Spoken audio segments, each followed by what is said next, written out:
Avant le vote pour déterminer le pays qui va habiter la Coupe du Monde 2026, qu'est-ce que vous vous êtes dit ce matin? Quelle est la tendance dans les rangs de l'Afrique? Non, c'est pas qu'est-ce qu'on s'est dit, c'est que vous savez qu'il y a toutes les confédérations présentes et toutes ont soit leur congrès, soit une espèce de réunion élargie à tous, et le comité de candidature avec ses ambassadeurs s'est réparti pour être partout.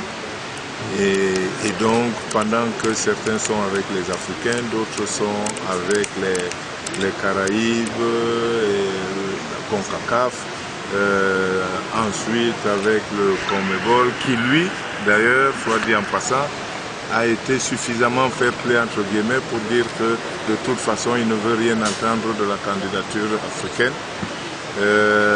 Vous avez l'UEFA demain, donc on est reparti ainsi.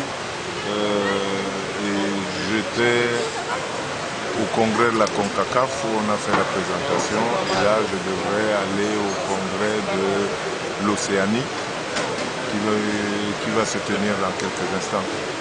Quelle est la tendance? Vous savez, vraiment personnellement, cette façon de faire qui consiste à ne pas dire ce qui se passe me dérange un peu, dans la mesure où tout le monde a entendu des gouvernements se mêler très officiellement des affaires du foot, et je pensais jusqu'à présent que les affaires du foot ne se limitaient pas au hors-jeu, et que le préambule même des textes de la FIFA, c'est que les fédérations doivent pouvoir gérer leurs affaires indépendamment de toute autre intervention. Donc cette façon de faire qui fait que on n'a même plus l'élégance d'intervenir en sous-main ou de cacher que le football est influencé me fait peur pour le jeu. Parce que ça voudra dire qu'en réalité, quand on réfléchit, on se demande comment le Sénégal a pu battre la France, puisque ça voudrait dire que les relations franco-sénégalaises auraient dû en pâtir. Heureusement que le Cameroun n'a pas beaucoup de relations avec l'Argentine, mais on pourrait se dire que tant mieux si la Russie nous avait battus, parce que comme ça, l'ambassade russe ne sera pas déplacée. Non, je pense qu'il faut être sérieux et qu'il faudrait qu'on revienne à plus de considération pour nous-mêmes, parce que de pouvoir laisser les sportifs gérer les affaires sportives, aujourd'hui le Maroc ne demande pas qu'on attribue une compétition, une Coupe du Monde spécialement à l'Afrique, parce que c'est l'Afrique. Le Maroc présente une candidature qui remplit le cahier des charges et qui dit jugez-nous comme vous jugez les autres, mais ne dites pas on fournit des armes, on fournit ceci ou cela, et pour ça votez pour nous. Je crois que c'est vraiment exagéré.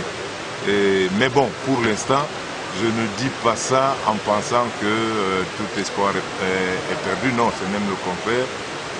Au contraire, je dis cela pour qu'il y ait quelques-uns qui se souviennent qu'ils sont des hommes et des pays indépendants et qu'ils puissent décider par eux-mêmes de ce qu'ils font.